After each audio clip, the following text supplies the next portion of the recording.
जी भाई, अस्सलाम वालेकुम। IAS 8 accounting policies, accounting estimates और एरर्स। सबसे पहले इसको स्टार्ट करने से पहले दो चीज़ें समझ लें। एक होती है प्रोस्पेक्टिव और एक होती है रेट्रोस्पेक्टिव। ठीक है ना? अब इन दोनों का समझ लें, फिर ये समझ में आ जाएगा आपको।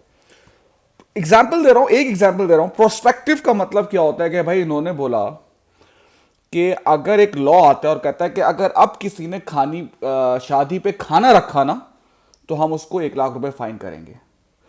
ये लॉ आता है प्रोस्पेक्टिव। प्रोस्पेक्टिव का मतलब होता है आज के बाद अगर किसी ने खाना रखा, ये एक उन्होंने बैन कर दिया है कि फूड बहुत वेस्ट होता है, हम उसको 1 लाख रुपए फाइन करेंगे।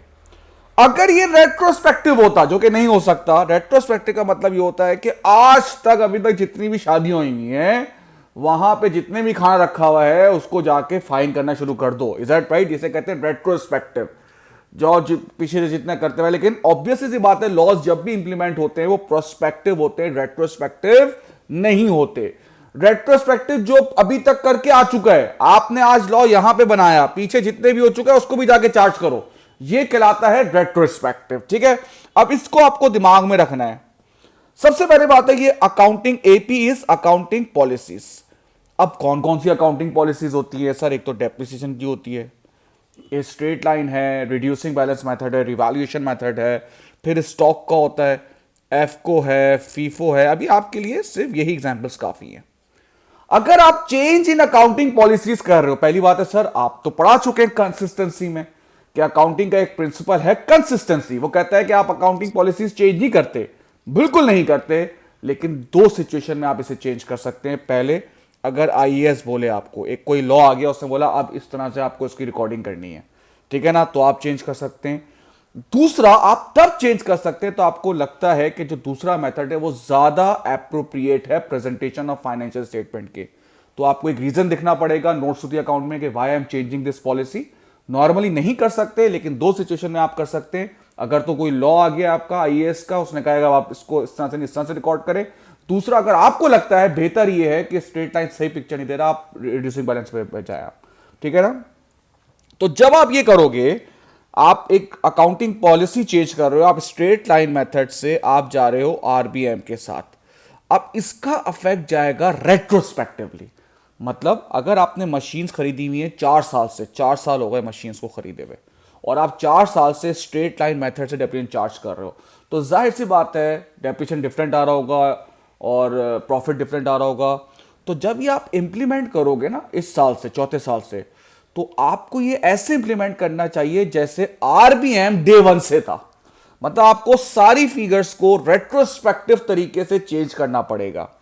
तो ऑब्वियसली सी बात है, इस साल की फाइनेंशियल स्टेटमेंट में जो भी ओपनिंग जो प्रॉफिट है उसका अफेक्ट आ रहा है वो आप दोगे। ठीक है ना?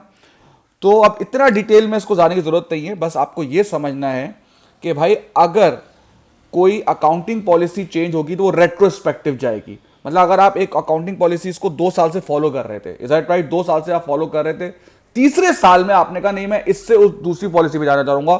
तो इसका मतलब क्या है कि 2 साल में जो जो चेंजेस आपके हुए हैं ना, जो जो चेंजेस आपके हुए हैं, आपको वो जो है जाके चेंज करने पड़ेंगे। बात समझ में आई? आपको वो जाके क्या करना पड़ेगा? चेंज करना पड़ेगा जो जो उस चीजों से अफेक्ट हो रहा है। This is what we call retrospective. अच्छा, अब दूसरा आ रहा है इसमें अकाउंटिंग एस्टिमेट्स। एस्टिमेट्स सबसे आसान है, उसी को रखते हैं, इजी रखते हैं। एस्टिमेट होता है जैसे प्रोविजन फॉर डाउटफुल डेट, आपके एस्टिमेट होता है। आपने कहा हमारा नॉर्मली प्रोविजन आता था 5%, लेकिन कोविड आ गया है, कोविड में बहुत ज़्यादा फाइनेंशियल प्रॉब्लम हो गए, अब हम 5% से लेके जा रहे हैं से 20%। ये आएगा प्रोस्पेक्टिव। मतलब जाहिर सी बात है ये आज से चेंज आएगा, ये नहीं होगा आने वाले वक्त के लिए चेंज आएगा। ये नहीं आप बोलोगे 3 साल से आप 5% कर रहे थे, अब आप शुरू 3 साल पहले जाए और उसको भी 20% करके आए, ऐसा नहीं होगा। ठीक है ना? तो एस्टिमेट्स जो होते हैं वो प्रोस्पेक्टिव होते हैं। कोई भी चेंज आप एस्टिमेट में कर रहे हैं उसको आप आज के बाद चेंज करेंगे। ठीक है?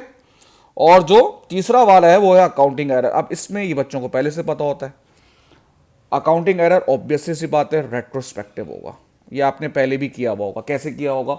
अगर मैं आपसे कह देता कि पिछले साल की क्लोजिंग इन्वेंट्री गलती से ओवर वैल्यू हो गई है, तो अब आप इसको चेंज कैसे करेंगे? आप रेट्रोस्पेक्टिव करेंगे। रेट्रोस्पेक्टिव कैसे करेंगे?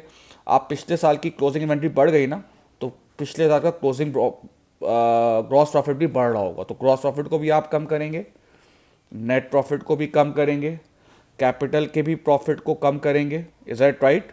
इसकी वजह से ओपनिंग प्रॉफिट जो आ रहा होगा उसको भी आप कम करेंगे इस साल का, दिस ईयर का। बात समझ में आई आपको?